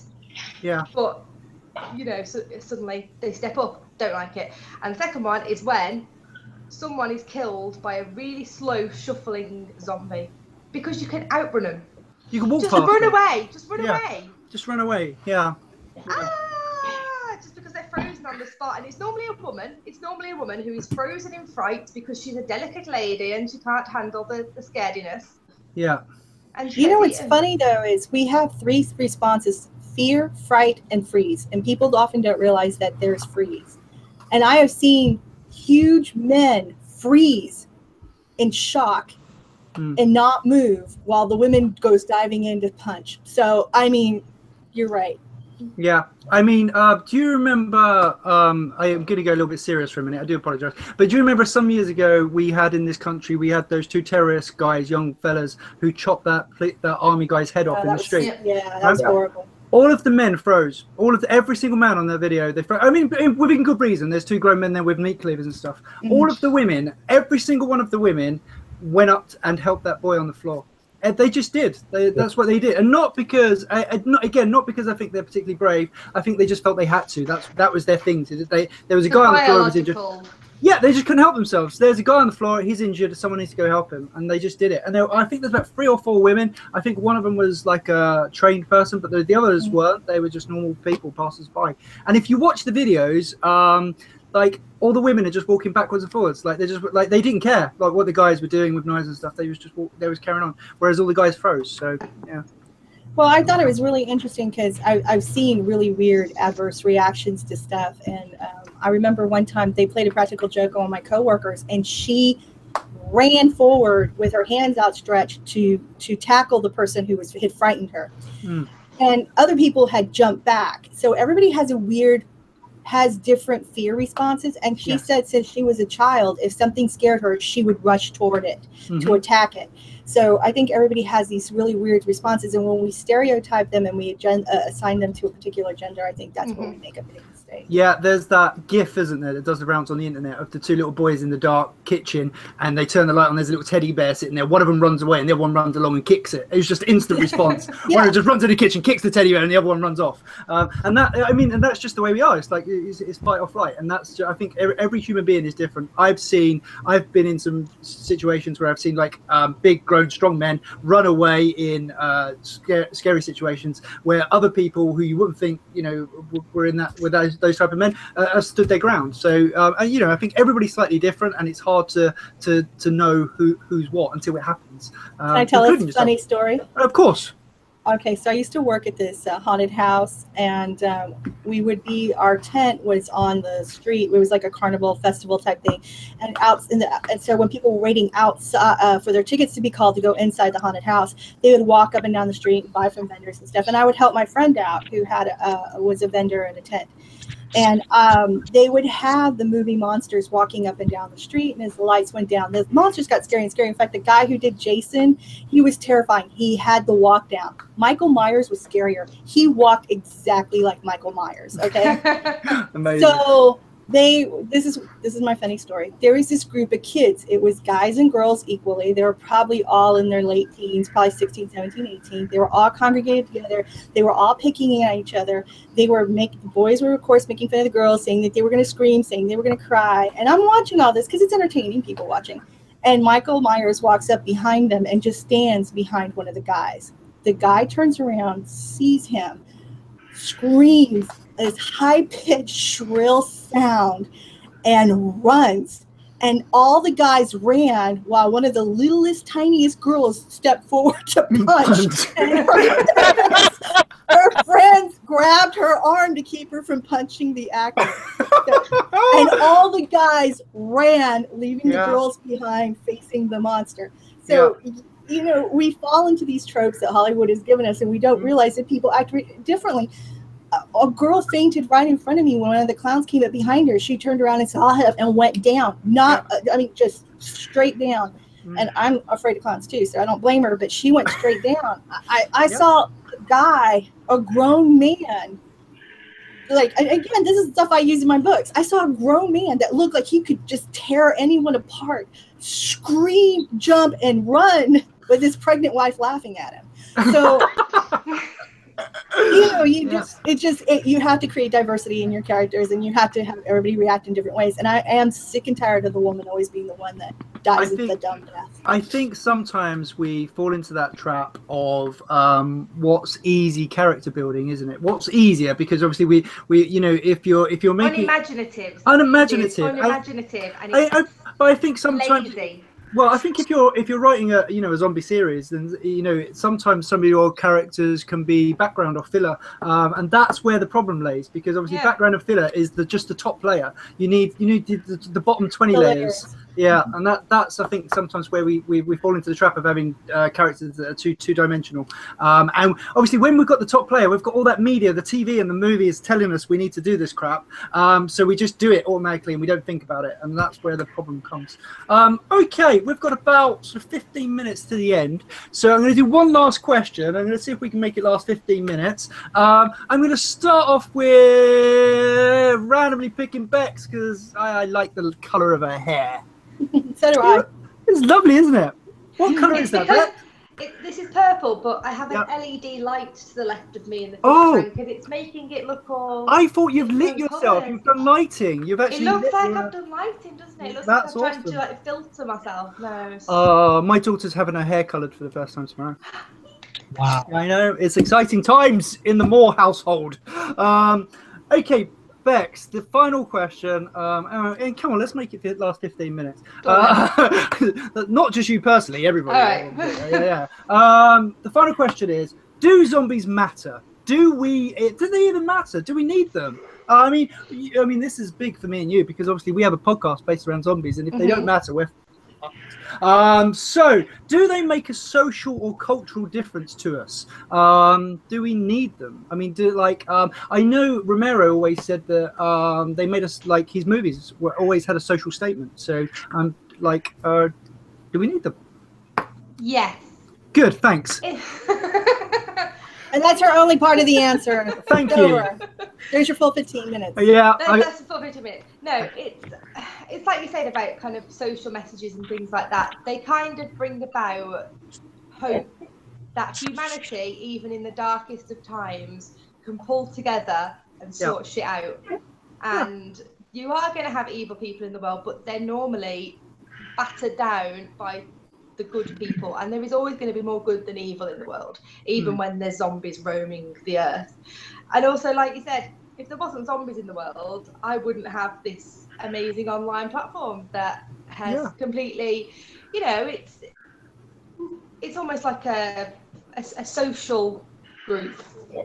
Oh, are we having social relations now? We're having a social relation. No, that's a big step for you, Bex. Well, it is, because I hate people. I work with the public on a daily basis, and I just hate people. They just annoy me. So actually having a like-minded group of people is always going to be a benefit. The same with anything, superheroes, cats, any kind of group of people that have a common interest are always going to come together and benefit from that common interest. Okay. Right, I'm going to skip along, Banks, but you're getting very articulate at this whole podcasting thing. You're getting good. You want me to give you a job. Chris, do zombies matter? Do they make a social or cultural difference to the world? Do we need them? If the world was without zombie culture tomorrow, would it be a good thing or a bad thing? Definitely a bad thing. Just from a lot of what Beck says. Look at the community we're in on Facebook. Look at the effect it has on people. Look how people come together as a result of it. It's like zombies are the common enemy, and we're all uniting against them. I've been on Facebook maybe 6 months, and I've met some truly wonderful, amazing people, and all of these have been in like the zombie horror community, the Zompoc community, and it is something that's part of our lives now. If it disappeared tomorrow, it won't disappear tomorrow, but I mean it's something that a lot of us cling on to. It's something that fascinates us. It's something that interests us. It's something that inspires passion in us. It is part of modern culture. It's part of our lives. It's our interests. It's what drives us in many respects. It's here to stay, and hopefully will be for a long, long time. And I'm with Bex. It's something that's really it swells a passion within us. Okay. And I don't read anything apart from zombie books and anatomy and physiology at the moment. So if there wasn't any zombie books, I'd just be.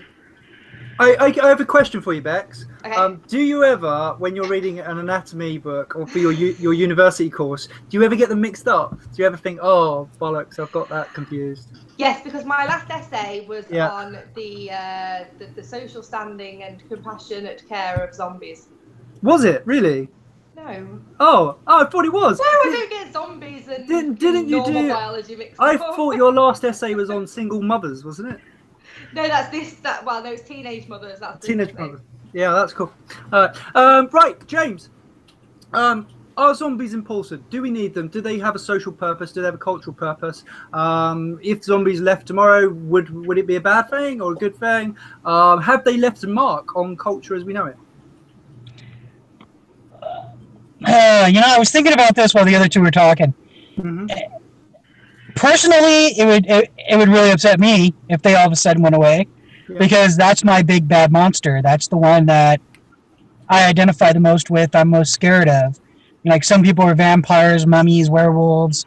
whatever. Clowns. To me, it's the undead. I'm sorry, what was that? Clowns. Yeah.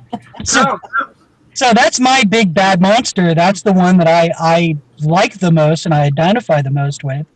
And I think that zombies themselves in like film, television, books, entertainment, they're the big bad, you know? They're the ones that really can kind of slog through it all and keep coming at you. And I think that that's the one monster that we all are mostly afraid of. It comes in all different kind of aspects, as we've been talking about with the zombie, fast, mutant, slow, all the different kinds.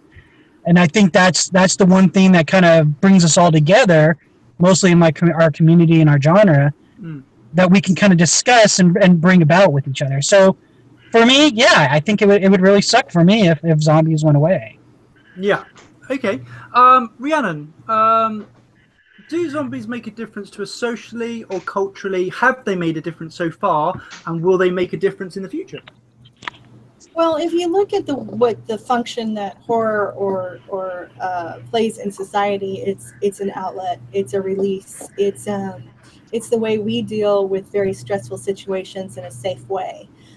We can read or watch something related to zombies and live vicariously through those characters where they're living in a world that's completely been reset, changed forever, and all the stressors of today's life, paying bills, our commutes to work, all of that disappears.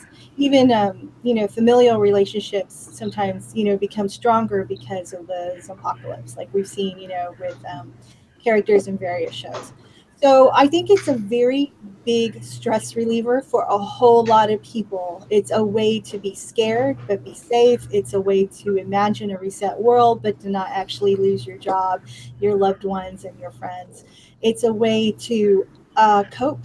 And I think it plays a vital role in that regard. I think it's culturally, the impact on us has been very interesting, because I think if there was a Zompocalypse of some kind, a viral outbreak that created a zombie-like creature, I think most of us have plans. I think actually society will respond very quickly because we've been primed for it. We know our little exit plans. We know our who we rescue or where we go or where we stay, and even the government has done that. So it's had a huge cultural impact, and I think it's had a huge social impact because people that enjoy the zombie genre unite. And one of the most interesting things is the majority of people who read and watch zombie shows and films are women. And think about that. I mean, that hits me every time. The majority of the viewers of The Walking Dead are women. And women make bestsellers, and we have a huge impact. And I think for us, when you destroy society and you give us an even playing field where everyone's struggling for survival, we have a better shot at being the hero and showing what our mettle is and showing what we're worth. So I think that's the appeal. So it has a lot of the zombie genre as a whole has had a huge cultural, societal, and I think psychological impact on modern society. And I don't think they're going to go away. I think they're here to stay. I don't think they're a flash in the pan. I think they'll have their ebbs and their flows. They'll have their highs and their lows. They'll be popular and then not so popular. Then they'll swing all back again. I mean, just look at World War Z, made billions of dollars worldwide. So there you go. And that was a terrible movie. I loved it. I like the movie. It's such a movie matinee type film where you just actually that's the first zombie movie I watched where I knew I was boned. I knew I was dead instantaneously. I preferred the movie to the book as well. I loved it. I thought it was so much fun. Did you just say that about Max Brooks? Really? I didn't like the book. Yeah, a lot of people don't like the book because it's anthology, and a lot of people don't like anthologies. It's a personal preference. But I mean, World War Z was fun because it was like a big popcorn movie. Everything was crazy and over the top, zombies everywhere. I mean, it was fun. I mean, I like all different kinds of zombie films, and sometimes like the more serious ones, like Romero with the socio-economic stuff. And then sometimes I just want to see Mila Jovovich, flying through the air, shooting quarters at zombies. Rhiannon, quick question: do you think some of the love for the zombie movies and films and TV at the moment is because we're looking for some sort of society reset button? Does that appeal to us? That kind of like society That's exactly why it's appealing. It's exactly why it's appealing. I mean, especially when things are so fraught. I mean, the world is going through Brexit and it's going through the rift that's formed in the United States between the two political parties and people and families getting caught in it. It's very stressful, and you want to believe that somehow there would be something that would reunite all of us. And what would that be? Zombies. Yeah. You wouldn't care who was next to you firing that gun, killing those zombies. You would want them next to you. And I think it's the great equalizer. Everybody has a shot at being the hero. Everybody has a shot at doing something. And, and everybody has a shot at becoming a zombie. But I mean, I think that's in a world that right now, like I said, the 24-hour news cycle makes us aware of everything. I mean, we know I'm in Texas, and I know what's happening, half a world away or, in another country. I mean, I'm in Texas, and yet I might know about a 24-car pileup up in New England. I mean, we hear constantly negative news, and I think our outlet is definitely the idea of reset and everybody working together toward survival and a common good. And then there's people who like the idea of just going around and killing everybody and everything because they're a jerk. So I had this one guy come up to me and go, I have a list of everybody I'm going to kill when the Zompocalypse comes up, and I'm like, oh, that's really great. That's cool. I mean, why wait? Stuart, same question to you, my friend. Like zombies, are they important? Are they not important? I know they're important to you, but are they important culturally? Yes. Just to touch on the personal side of things, to be honest, zombies is the reason I got into horror in the first place. So without them, well, together. But I think everyone's covered the topic, really. I mean, they've got a massive standing in social and culture at the moment. Look at what The Walking Dead has completely reinvented zombies for pretty much millions of people. Back when Romero was doing it 30, 50 years ago. I think zombies are really quite important, to be honest. But, everyone looks at them in a different kind of light, sort of thing. But I think they are very important to the horror genre as well. I mean, without zombies, we've got werewolves, vampires, not much else really. You've got serial killers and whatnot, but zombies have survived since the 60s all the way till now, and so the other films really. So they're definitely important, because if they weren't important, they would have faded out anyway. Okay, thank you, Stuart. Right, okay, back to you, Bex. How are you doing? You all right? Yeah, we've got a question for James though. Oh, go on then, shoot. Have people been walking past your car thinking, what the fuck is that guy doing, looking at his phone for the last 2 hours? Yes, most definitely. Hold on. I'm gonna move the camera around. I'm actually parked near a park. Oh wow! What? Like someone phone the police. Right? So I'm kind of thinking maybe they're gonna call the cops on me, but it's been pretty cool so far. I read a book really similar to this years and years ago when I was a kid about someone who used to hang around a park with kids, and then that wasn't a book. Well, no, they asked them if you wanted to come back and look at their puppies, and I'm just wondering if maybe that's what they think you're doing. You're going to start coming out the car and say, do you want to come back and look at me puppies? Right? Yeah. Yeah, like saying you're a horror writer is probably not going to help you. That I'm wearing a shirt with my name on it, so... Oh, that's your ID in case the police pull you over. Where's your ID? I'm fucking wearing it, man. I'm wearing it! Right, guys. I think we're close enough to 11 o'clock to say that's enough. Before we leave, I just want to say a huge thank you to all of you. I know you don't have to do this stuff. I know you do this stuff because we asked politely. Shut up, Bex. You have to do it. I know that you guys, you have successful lives, writing, and if you do other stuff too, you do all that stuff. So I really appreciate you taking the time to spend with us, because you don't have to. We're just fans of the genre. We're fans of you guys. So we appreciate you taking the time to come talk to us. We do. So I'd like to say thank you to Chris.